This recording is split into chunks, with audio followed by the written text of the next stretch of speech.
الله الأمين نبينا محمد وعلى آله وصحبه أجمعين وبعد. Yang berusaha Tuan Imam, Tuan Haji Nayan dan juga Imam Dua, yang saya hormati Yang Berhormat Esko Agama Tuan Nazir Masjid Kawasan Basri,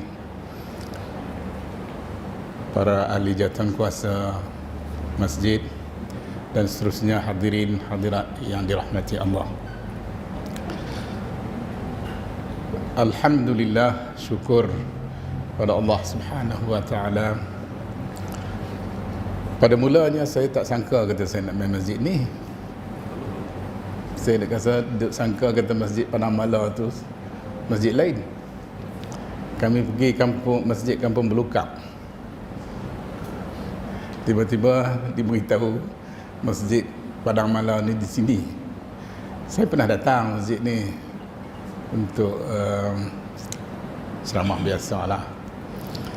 Dan kebetulannya hari ini sekali lagi dan saya diminta bercakap mengenai amalan harian menurut As-Sunnah.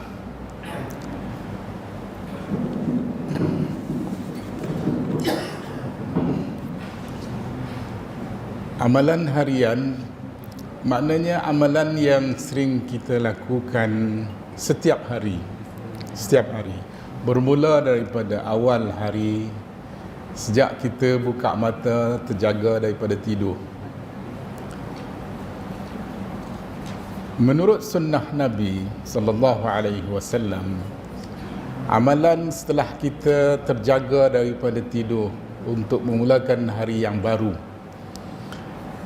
kita dikenaki supaya daripada kita tidur, kita bangun duduk, dan bila kita bangun duduk, kita sapu muka kita, kita usap muka kita sendiri. Buat beberapa ketika, barulah boleh kita bangun nak ke bilik air, nak mengambil wuduk dan sebagainya.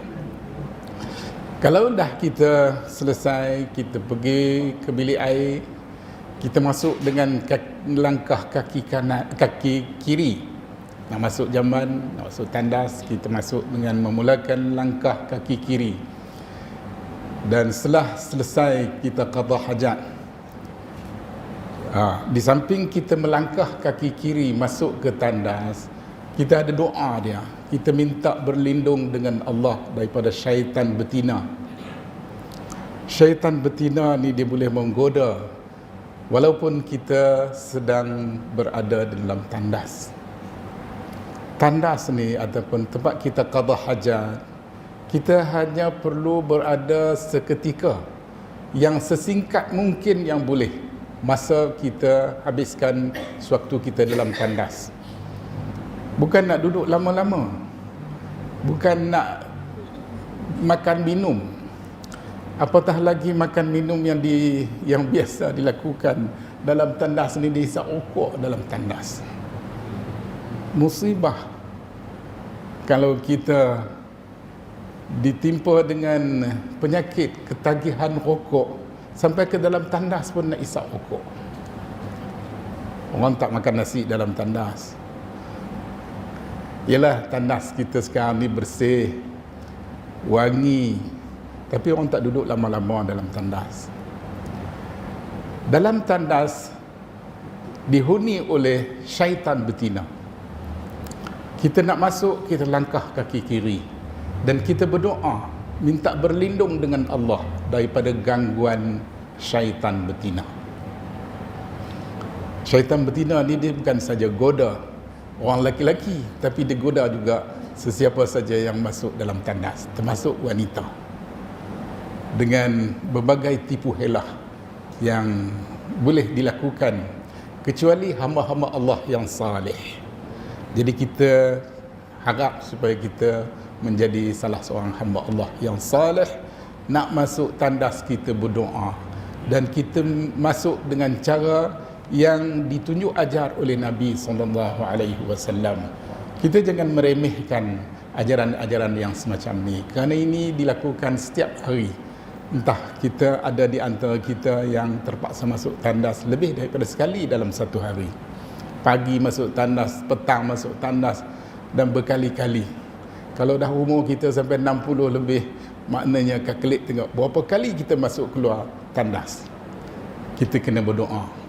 Dan setelah kita selesai qada hajat kita yang tak dapat dielak, kita mengucap syukur kepada Allah. Alhamdulillahilladzi afani anil adha wa afa. Alhamdulillahilladzi afani. Alhamdulillahilladzi afani anil adha. Kita bersyukur, memuji-muji Allah yang telah membantu kita untuk menyelesaikan masalah. Sebab kalau tak boleh kejaman, jangan kata 2-3 hari, sehari pun dah tak boleh nak duduk. Satu penyakit yang siapa kena dia tahulah rasa dia. Jadi kita nak buang apa yang badan kita dah tak perlu. Jadi kita bersyukur kepada Allah kerana bahan yang menjadi yang tidak diperlukan oleh badan kita, kita dapat selesaikan dengan cara yang baik. Alhamdulillah. Dan selepas itu kita, kalau dah masuk waktu subuh, kita datang ke masjid, berjalan dengan bermuhasabah, membuat perhitungan dengan Allah Subhanahu wa taala. Seboleh-bolehnya kita datang masjid dengan cara berjalan kaki. Kerana setiap langkah kita datang ke masjid dihitung oleh Allah dengan janji ganjaran yang sangat-sangat baik di sisi Allah Subhanahu wa taala. Kalau katakanlah waktu masih panjang, belum masuk waktu subuh lagi, kita boleh sembahyang tahajud. Kita boleh beristighfar, kerana sembahyang tahajud dilakukan setelah kita bangun daripada tidur dan kita mengambil wuduk, bersihkan diri kita daripada segala macam yang tidak diperlukan, dan selepas tu kita sembahyang sunat tahajud. Dan tahajud boleh dilakukan dengan beberapa cara. 2 rakaat 1 salam, 4 rakaat 1 salam, boleh dilakukan seberapa kali yang kita mampu. Jumlah rakaatnya boleh dilakukan sekurang-kurangnya 2 rakaat 1 salam, 4 rakaat 1 salam boleh dilakukan. Dan kalaulah waktu sudah menghampiri masuk waktu subuh, kita boleh sembahyang witir. Witir ni boleh dilakukan dengan beberapa cara. Witir 1 rakaat 1 salam, 3 rakaat 1 salam, 5 rakaat 1 salam, 7 rakaat 1 salam, 9 rakaat 1 salam. Express. Tak payah ada tahiyat awal, tak ada. Straight sehingga rakaat yang terakhir kita hanya perlu tahiyat akhir, dan itulah yang awal dan yang akhir. Kalau sampai 9 rakaat 1 salam pun sama juga, kita boleh lakukan.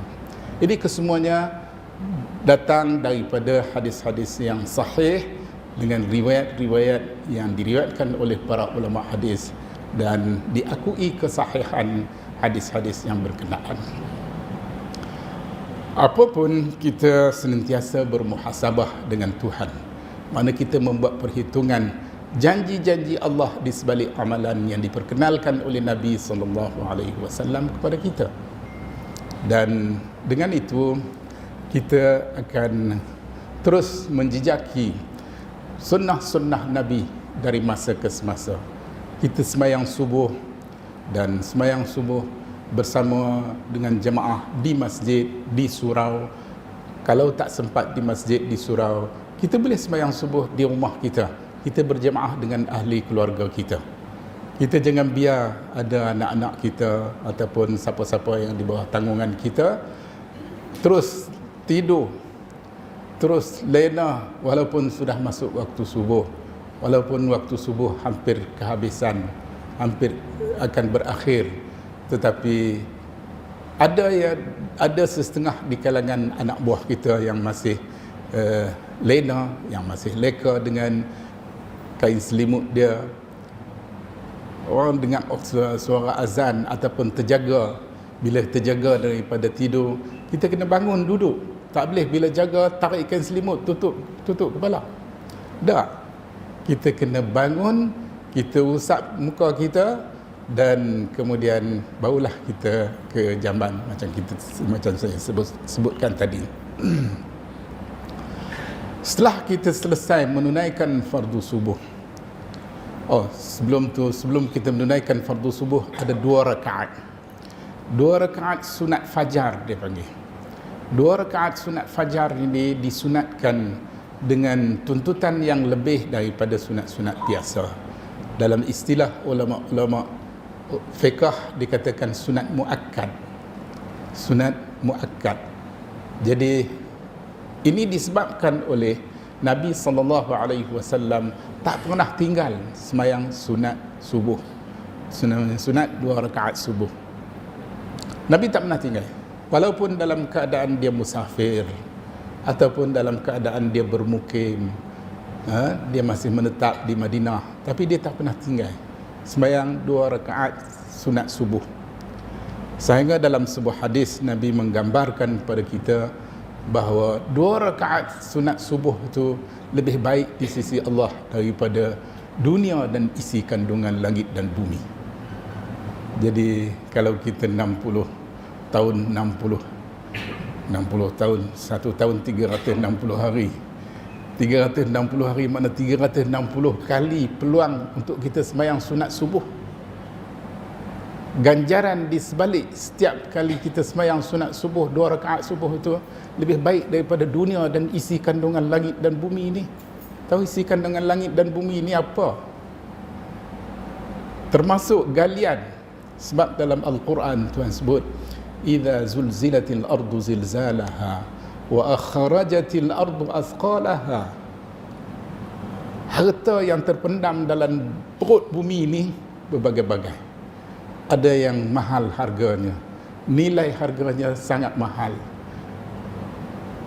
Dalam perhitungan kita manusia, sesama manusia pun, kalau kita boleh berjumpa biji emas, biji besi pun mahal harga dia. Biji timah mahal harganya. Biji perak, biji macam-macam.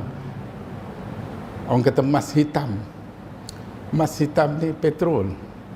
Dunia habis semua bergaduh pasal berebut minyak petrol. Itu yang terpendam dalam perut bumi.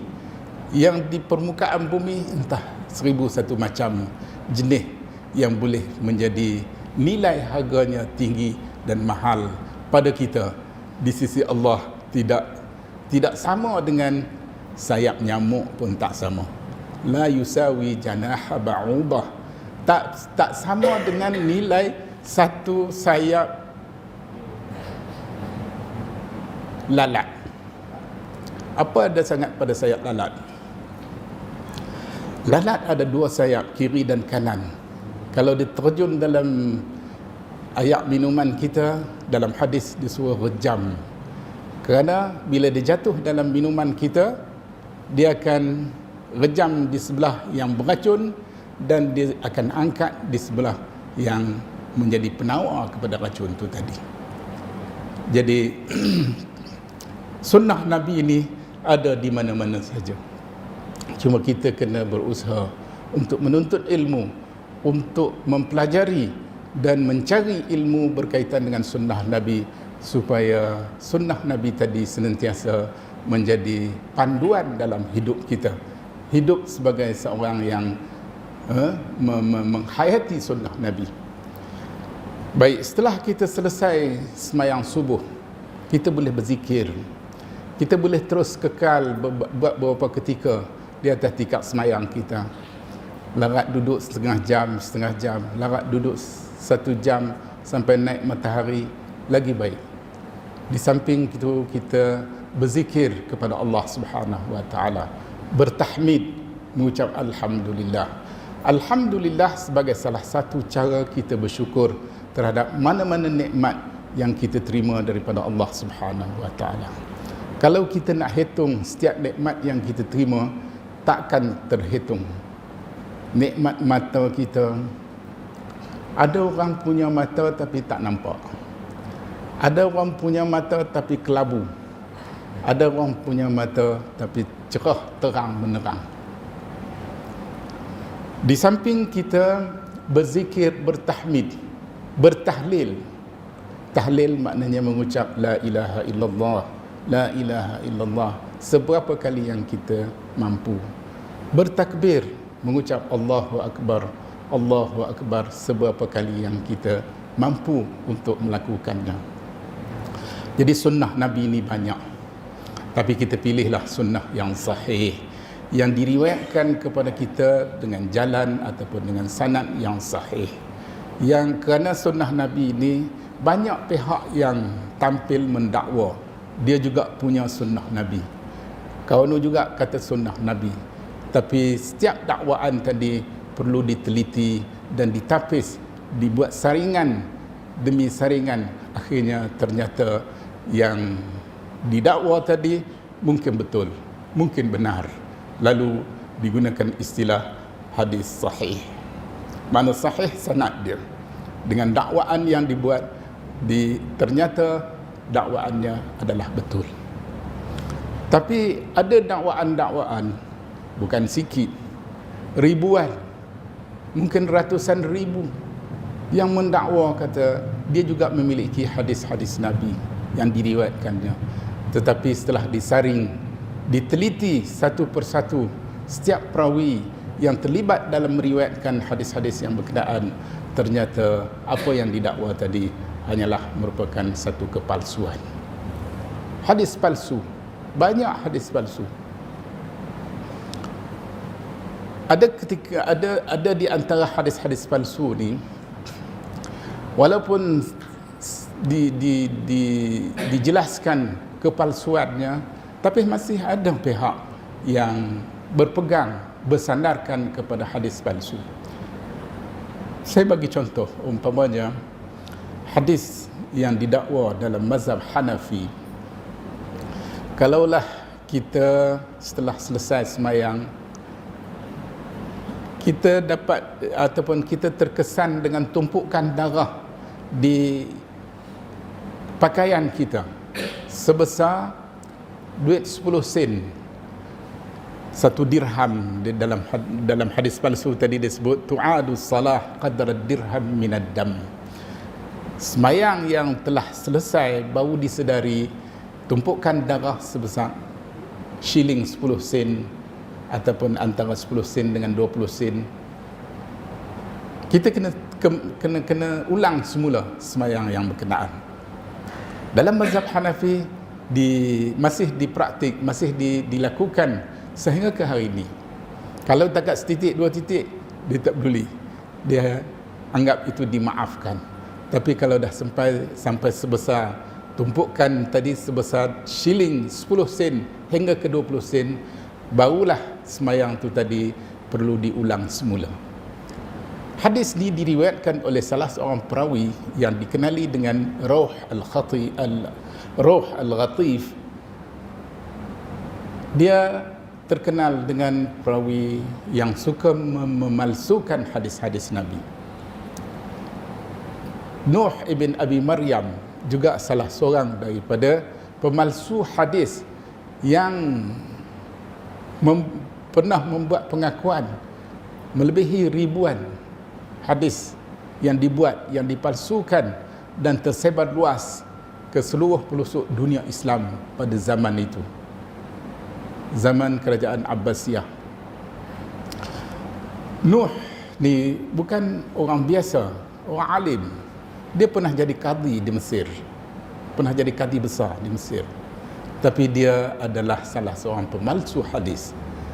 Antara hadis-hadis yang sering dipalsukan ialah hadis-hadis berkaitan dengan kelebihan surah-surah di dalam Al-Quran, kelebihan potongan ayat-ayat tertentu daripada ayat-ayat suci Al-Quran, Siapa baca ayat ni dia akan dapat begini.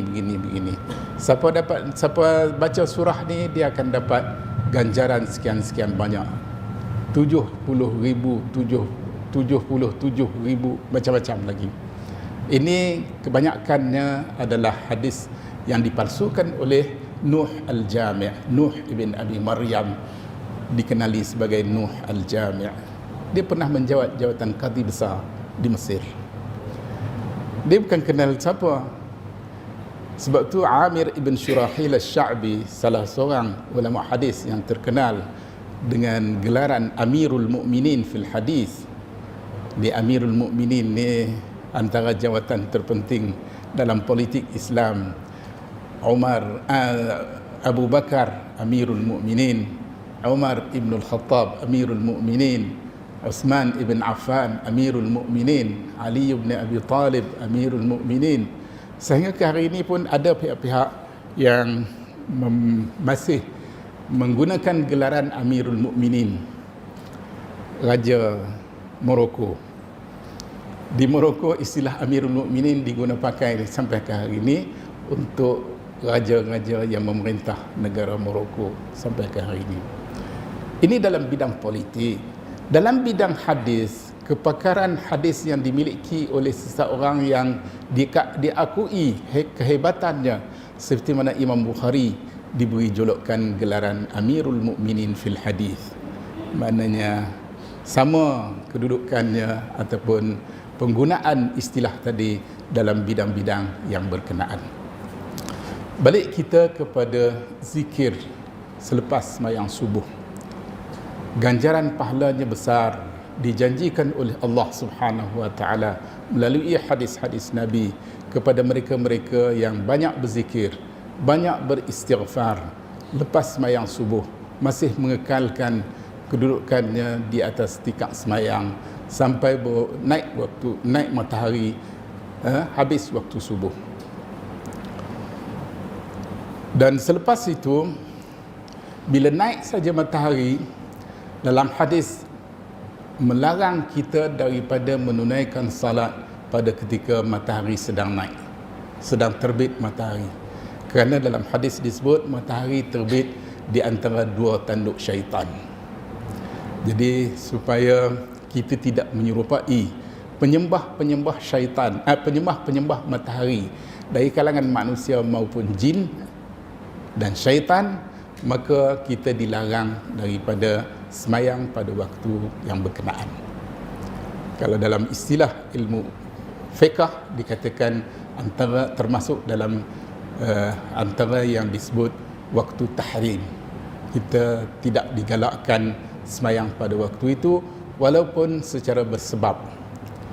Katakanlah kita pergi ke Mekah, kita tawaf di Kaabah lepas sembahyang subuh.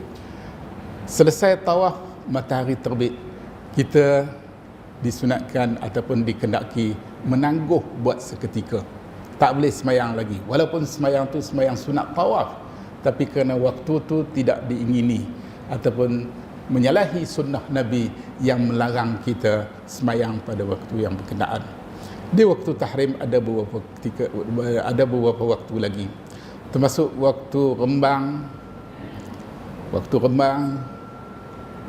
waktu lepas sembahyang asar sehingga jatuh matahari. Ini termasuk dalam waktu tahrim. Ini hanya berlaku kepada bukan mereka yang berada di dalam Masjidil Haram. Kalau kita di Masjid Nabawi sekalipun tak boleh, termasuk dalam waktu tahrim. Kita di tempat kita tak boleh sembahyang waktu rembang, tak boleh. Bukan sembahyang tu boleh dilakukan pada bila-bila masa mengikut kehendak kita, tetapi kesemuanya tu ditentukan oleh Allah Subhanahu wa taala melalui hadis-hadis Nabi yang diriwayatkan dengan sanad yang sahih kepada kita. Jadi selepas dalam kitab-kitab fiqh disebut selepas matahari naik segalah, ataupun kalau ikut ukuran jam itu lebih kurang dalam pukul 8 ke atas, baru kita boleh sembahyang apapun semayang-semayang, sama ada semayang sunat, semayang fardu dan sebagainya, baru boleh dilakukan seberapa yang kita nak. Semayang sunat duha, mula waktu duha masuk setelah pukul 8 ke atas. Pukul 8 ke atas sehingga sebelum masuk waktu zuhur. Kita boleh semayang sunat duha. Antara kelebihan semayang sunat duha, murah rezeki. Murah rezeki. Siapa-siapa yang nak kaya, nak dapat rezeki yang murah, rajinlah semayang sunat duha. Sunat duha boleh dilakukan 2 rakaat 1 salam. Nak baca surah selepas Fatihah, nak baca surah Wadduha, boleh, tak ada masalah. Ataupun nak baca surah-surah lain yang lebih pendek, yang lebih panjang, boleh dilakukan seberapa yang kita mampu. Begitu juga kalau kita ada hutang dengan Tuhan tentang semayang. Masa zaman-zaman kita nakai dulu, bangkali tertinggal semayang subuh ke, nak qada, boleh. Kalau dah kita teringat yang kita ada hutang dengan Tuhan, kita segeralah bayar hutang dengan Tuhan. Sama ada dalam bentuk ibadat salah, ibadat puasa, zakat dan sebagainya, boleh ditunaikan pada bila-bila masa saja. Pada bila-bila masa saja kita boleh tunaikan. Dan waktu di antara lepas subuh sehingga masuk waktu zuhur tu agak panjang. Kita boleh gunakan, umpamanya di hari-hari yang sebegini, kita menunggu saat tibanya hari raya Aidil Adha daripada satu hari bulan Zulhijjah. Ini dinamakan hari-hari terpilih daripada bulan Zulhijjah. Kita sering bacakan dalam semayang kita, lepas Fatihah kita baca wal fajri wa layalin ashr, demi waktu fajar dan malam-malam yang 10. Ulama-ulama tafsir mengatakan malam-malam yang ke-10 tadi kemungkinan ialah 10 daripada hari-hari bulan Zulhijjah, daripada 1 Zulhijjah sehinggalah kepada 9 Zulhijjah ataupun 10 Zulhijjah, termasuk hari raya. Kita disunatkan supaya bagi yang berkelapangan, bagi yang berkemampuan, boleh berpuasa. Mula daripada 1 Zulhijjah sehingga 9 Zulhijjah. Kemuncaknya 9 Zulhijjah, hari Sabtu depan. Kita digalakkan supaya berpuasa. Ganjaran pahala yang dijanjikan di sebalik amalan berpuasa pada 9 hari bulan Zulhijjah ialah keampunan untuk 2 tahun. 1 tahun yang lepas, 1 tahun yang akan datang. Maknanya kalau kita lepas raya haji ini mati, kita masih berpeluang walaupun amalan kita dah terhenti, tetapi janji ganjaran di sisi Allah, keampunan 2 tahun, 1 tahun yang lepas, 1 tahun yang akan datang. Begitu juga dengan 10 hari bulan Muharram, kita disunatkan berpuasa. Kalau kita puasa 10 Muharram, Allah janjikan dengan ganjaran 1 tahun keampunan.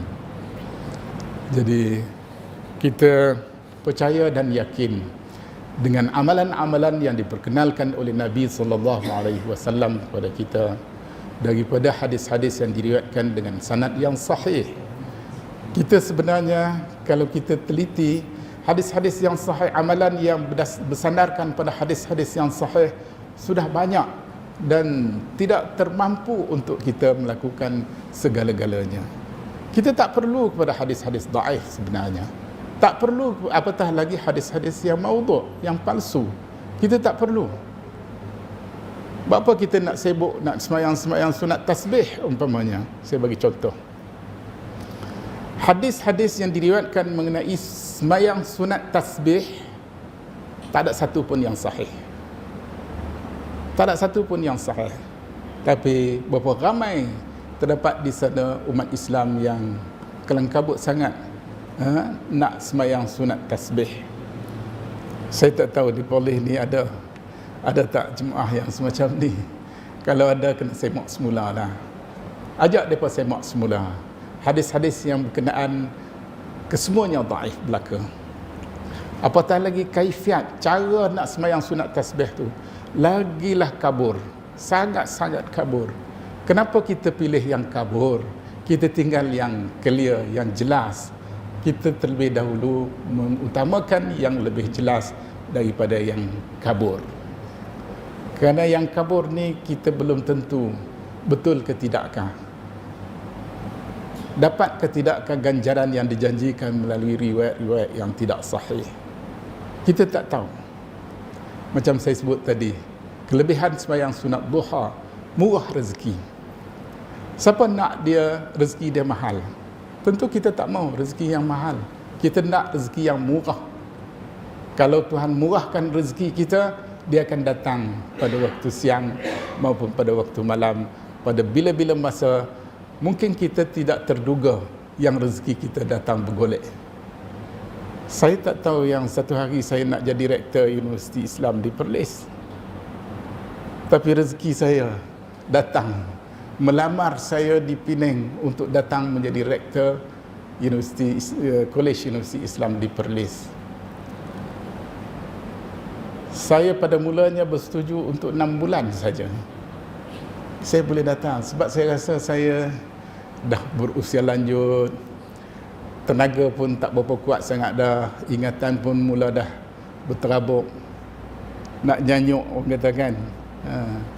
Bila kita pencin, rupanya pekerja-pekerja kerajaan maupun swasta, bila mencapai tahap umur 60 ke atas, dia mula dah ciri-ciri warga emas tu dah mula hinggap kat kita sikit demi sikit. Tuanku pun kadang-kadang dia sebut, nak sebut yang lain dia keluar yang lain. Ini ciri-ciri orang tua. Orang tua. Kadang-kadang anak-anak cucu sendiri pun tak ingat nama. Bila orang tanya nak kena bilang yang jari. Baru tahu yang mana satu nama sekian, yang mana satu nama sekian. Jadi ini ciri-ciri orang tua. Tapi kalau orang tua-tua ni boleh jadi muda tapi berfikiran macam orang tua. Orang tua-tua ni orang cerdik. Jadi saya kata 6 bulan cukuplah. Dia berpujuk saya tambahlah sikit lagi, nak buat 6 bulan pun alang-alang. Minta, akhirnya setuju setahun. Ni bulan ni masuk yang ke setahun. 31 Ogos genap usia saya menjadi rektor di College Universiti Islam Perlis selama 1 tahun. Dia berpujuk nak suruh sambung, saya belum buat keputusan nak sambung ataupun tidak. Ramai pihak yang minta disambung, tapi saya masih memikirkanlah. Saya tak mahu saya jadi seorang pengkhianat. Kita sebenarnya tak berapa boleh, tapi oleh kerana jawatan, oleh kerana itu dan ini, daya tarikan dari beberapa sudut menyebabkan kita tak mampu pun rasa macam mampu, buat macam mampu.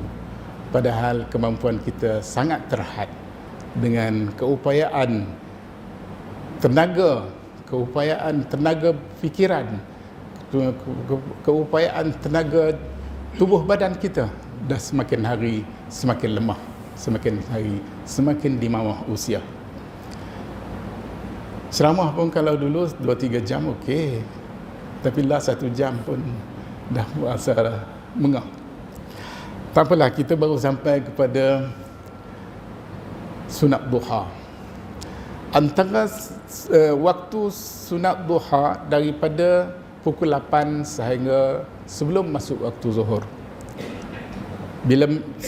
Bila sampai waktu katakanlah zuhur kita 1.27, dalam lingkungan 1.15 dikira sebagai waktu qailulah. Waktu qailulah ni waktu yang membolehkan kita berehat buat seketika untuk persediaan kita menunaikan salat fardu zuhur. Jadi waktu qailulah ni boleh kita berehat dengan cara kita baring tidur sekejap, lena tak lena, tetapi sekadar 10 minit, 15 minit, kemudian kembali semula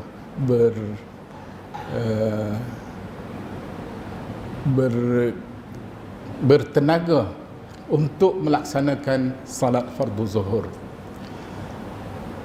Saya terlupa tadi, sebelum sembahyang subuh ada 2 rakaat sunat subuh kan saya sebut tadi. Lepas sembahyang sunat subuh 2 rakaat sebelum kita menunaikan salat subuh, kalau kita nak baring sekejap pun merupakan sebahagian daripada sunnah Nabi. Baring di atas rusuk kanan, baring di atas rusuk kanan, memberi ruang kepada organ dalaman kita daripada jantung dan sebagainya untuk lebih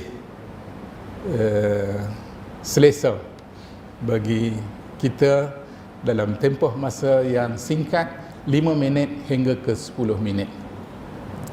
Tidur mengirim di sebelah rusuk kanan kita. Begitu juga tidur-tidur yang lain. Tidur pada waktu malam kita nak tidur, kita mengiring di sebelah rusuk kanan, memberi ruang kepada organ dalaman di sebelah rusuk kiri untuk lebih selesa, lebih merasakan keselesaan kita tidur. Jantung kita akan bekerja 24 jam. Jantung kita tak pernah berhenti. Sejak kita dilahirkan, sebelum kita dilahirkan, degupan jantung kita dalam perut ibu kita pun dah mula berdenyut. Sampailah ke hari ini jantung kita bekerja 24 jam, tak pernah rehat. Jadi bagilah ruang sikit. Kita dah lah makan kenyang. Tadi gulai kambing bukan sedap. Kalau ikut selera nak makan, nak tambah 2-3 pinggan.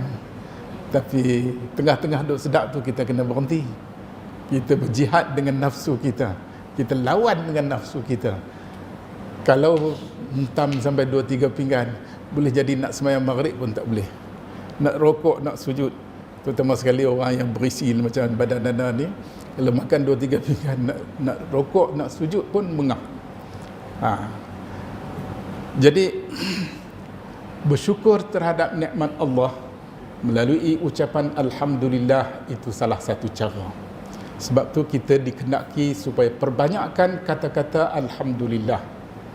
Alhamdulillah. Dalam hadis Nabi ada menyebut, kalau kita nak cakap sesuatu, biarlah cakap tu cakap-cakap yang baik. Jika tidak, kita diam tu lebih baik daripada bercakap. Jika tidak, diam tu lebih baik daripada bercakap.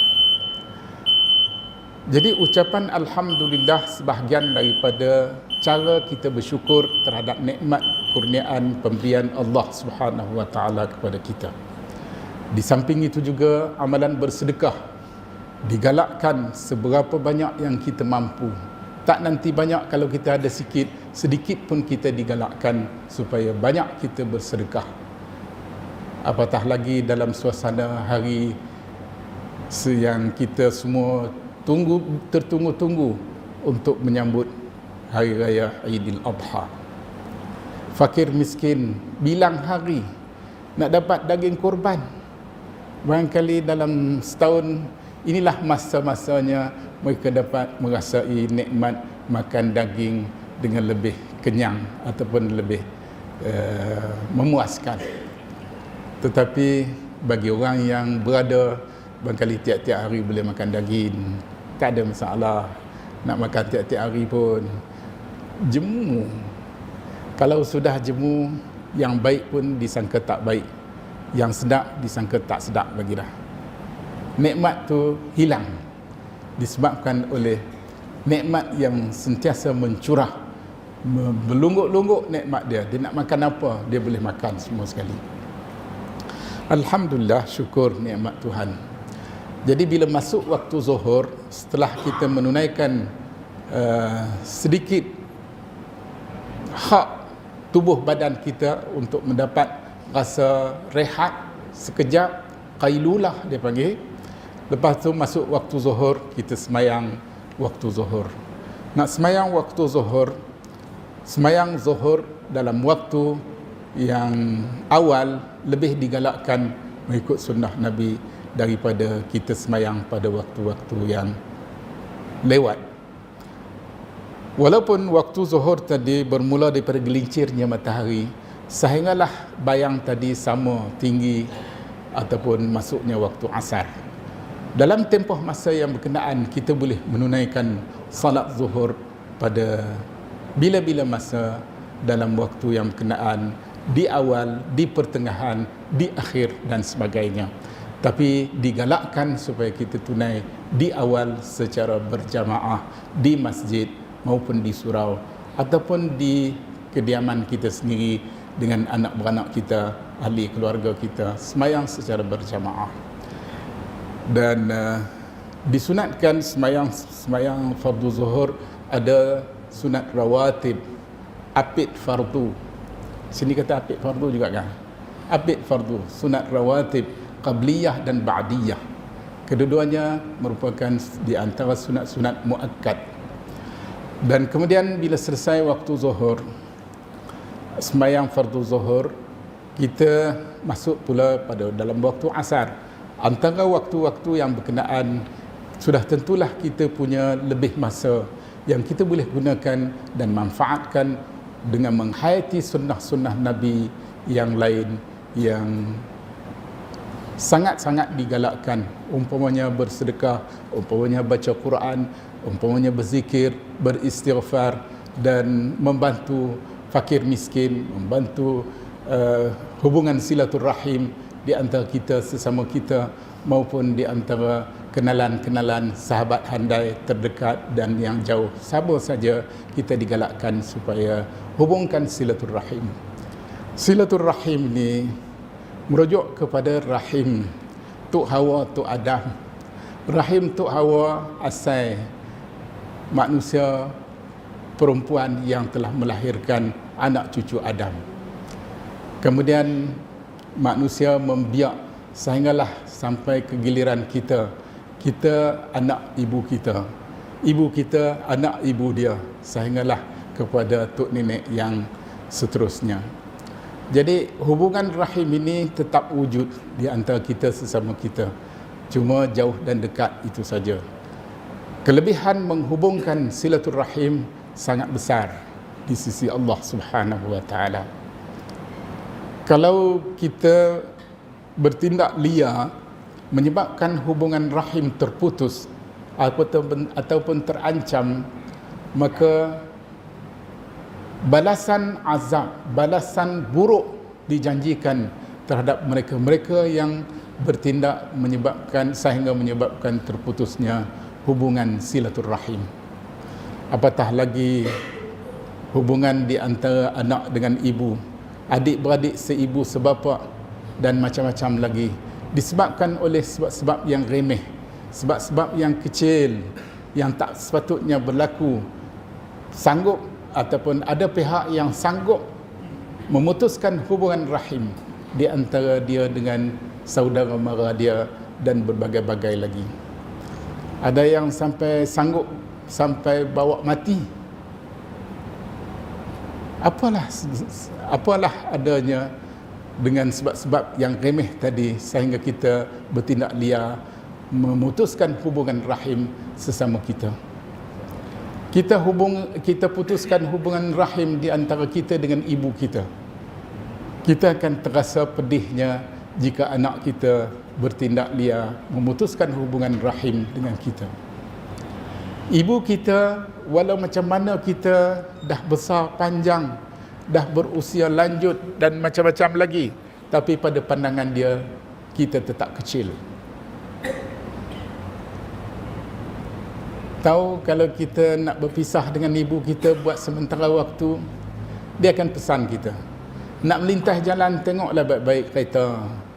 Padahal kita dah besar panjang, bukan takat nak melintas jalan, lebih daripada tu pun kita boleh buat.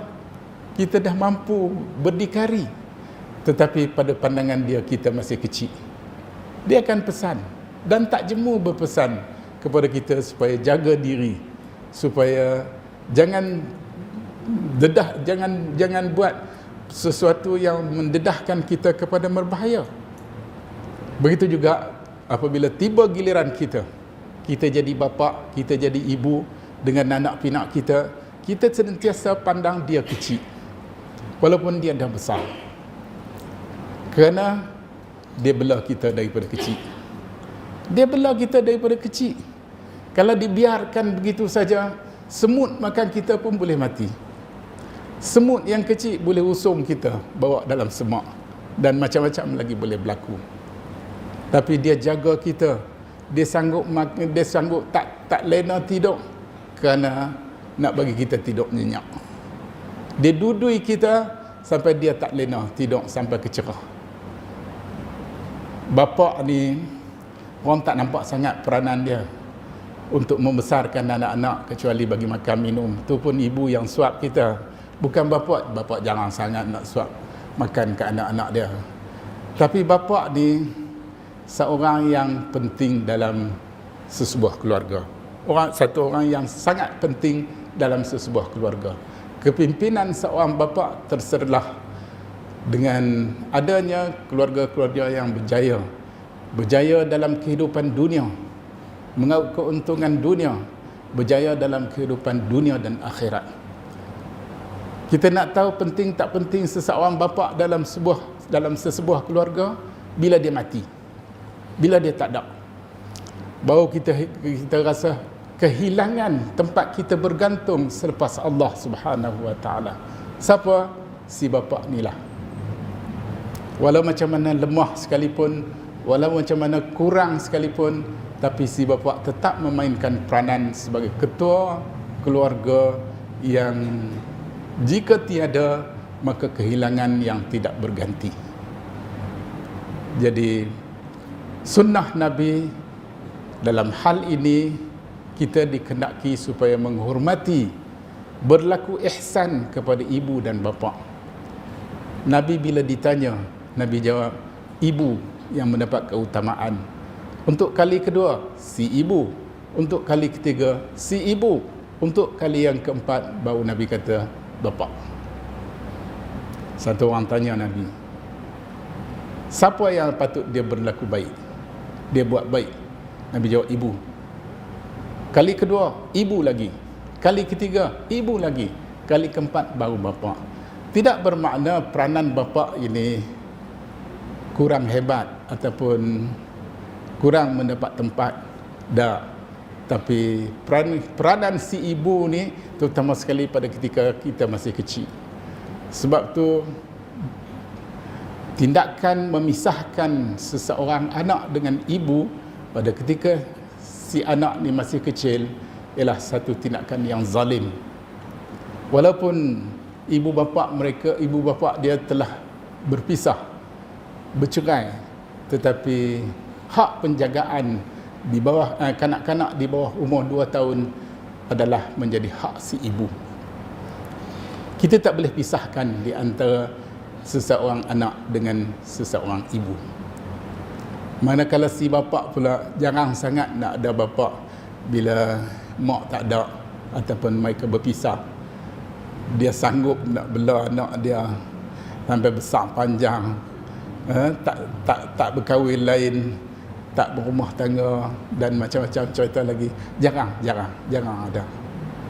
Kalau mati sekalipun, sebulan, 2 bulan dia menikah lain lah. Dia menikah lain. Tapi ramai di kalangan ibu-ibu yang sanggup bersusah payah membesarkan anak-anak mereka walaupun mengambil masa yang panjang, bertahun-tahun. Bahkan ramai juga yang langsung tak berkahwin lagi. Kononnya kalau berkahwin lain tak jumpa dah dengan suami, bekas suami dia. Dah. Hadis tu tak sahih. Hadis tu tak sahih. Kalau dah berpisah, habis tempoh iddah dah selesai, dia boleh kahwin lain. Sama ada iddah kematian ataupun iddah perceraian biasa. Habis iddah dia boleh kahwin lain. Buat apa nak tunggu, nak jumpa? Wallahu a'lam. Boleh jadi kita berjumpa semula, boleh jadi tidak.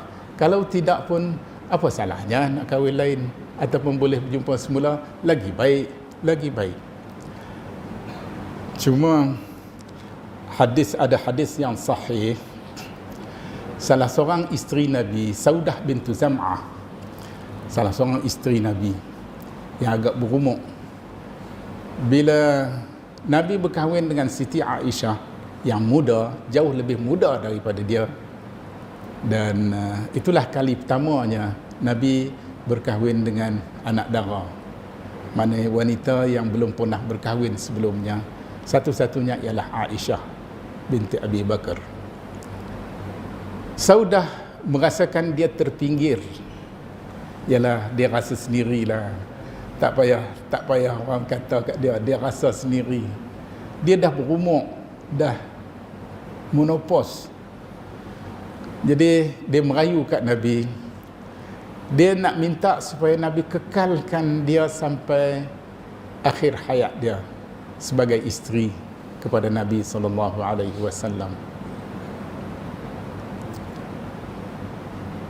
Sebaliknya, hak giliran dia sebagai salah seorang isteri Nabi dihadiahkan kepada Aisyah radhiyallahu anha. Nampak Aisyah ni orang muda, dia perlu lebih banyak giliran. Tapi apakan daya, hak giliran tak kira muda, tak kira tua, tak kira yang cantik, molek ataupun yang berusia yang muda, semuanya sama. Hak sama. Hak giliran sama. Hak mendapat belanja sama.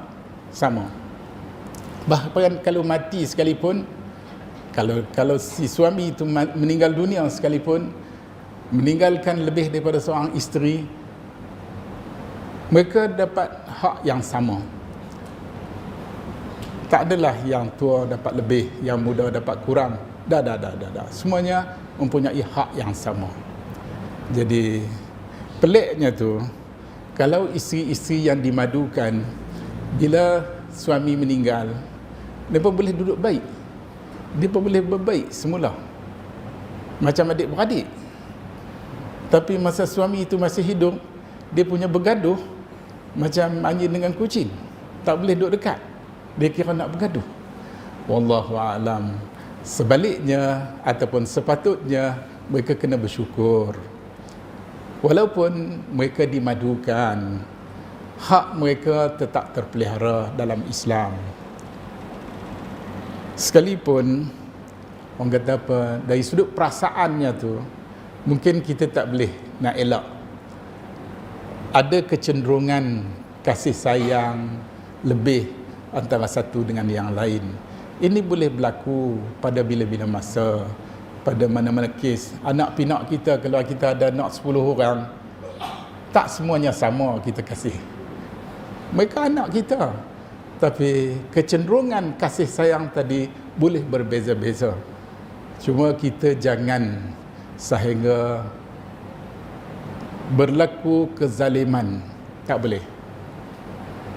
Tuhan kata dalam Quran, Tuhan berfirman dalam Al-Quran, kita dilarang menyebabkan isteri-isteri kita ada yang tergantung, maknanya tidak mendapat hak yang sempurna. Hak muda bagi layanan lebih sikit, beli lauk hak mahal-mahal sikit, hak tua ni cincai-cincai, itu tak boleh. Itu yang fatazaruha kal mu'allaqah dalam Quran disebut. Kita tinggal, biarkan dia bagaikan dia tergantung tak bertali. Tergantung tak bertali, tak boleh. Sebab tu hidup ataupun amalan seharian kita, termasuk yang berkaitan dengan hak sesama kita manusia maupun hak di antara kita dengan Allah Subhanahu wa taala, hak kita dengan makhluk-makhluk selain daripada manusia juga tersenarai di dalam sunnah Nabi, supaya sentiasa kita dalam keadaan terimbang, dalam keadaan senantiasa berlaku adil di antara satu sama lain. Kita berlaku adil terhadap anak pinak kita. Anak beranak kita pun kalau kita tak berlaku adil, dia berontak, dia memberontak. Walaupun dia tahu yang kita ni, yang dia tu anak kita, tetapi jika kita tidak berlaku adil, dia akan memberontak. Dia akan membantah kerana dia nakkan keadilan tadi dapat dirasai oleh semua anggota keluarga. Apatah lagi suami yang tidak berlaku adil terhadap para isteri. Ataupun sebaliknya, selalu orang bincang suami yang berpoligami dikenaki berlaku adil. Tak berpoligami pun kena berlaku adil. Bahkan bukan suami saja yang perlu berlaku adil, isteri juga perlu berlaku adil terhadap si suami. Isteri juga perlu berlaku adil terhadap para si suami. Kalau isteri tak berlaku adil, berlaku curang, berlaku zalim, kadang-kadang bila isteri ni letih sangat, dia buat ya tak ya dengan suami, permintaan suami dia layan tak layan suami, itu berlaku zalim namanya, tak boleh. Jadi dia kena berlaku adil. Kita jangan sangka yang suami saja perlu berlaku adil, tetapi si isteri juga kena berlaku adil. Si anak juga perlu berlaku adil terhadap ibu bapa. Si anak perlu berlaku adil terhadap ibu bapa. Walaupun biasanya kita kata mak bapak kena berlaku adil kepada si anak, tapi sebaliknya juga anak perlu berlaku adil kepada ibu bapa, kepada jiran tetangga, kepada sanak saudara yang terdekat maupun yang jauh. Balik kita kepada sembahyang asar di awal waktu, dan sembahyang asar hanya ada sunat rawatib qabliyah asar sahaja, tidak ada ba'diyah asar. Begitu juga dengan maghrib, dia ada ba'diyah, dia ada qabliyah maghrib dan juga ba'diyah maghrib. Qabliyah maghrib pun ada dalam hadis yang sahih riwayat Imam Al-Bukhari, tetapi tuntutannya agak ringan. Sebab tu tidak termasuk dalam sunat muakkad qabliyah maghrib. Manakala ba'diyah maghrib termasuk dalam sunat muakkad. Qabliyah Isya tak termasuk dalam sunat muakkad. Ba'diyah Isya termasuk dalam sunat muakkad.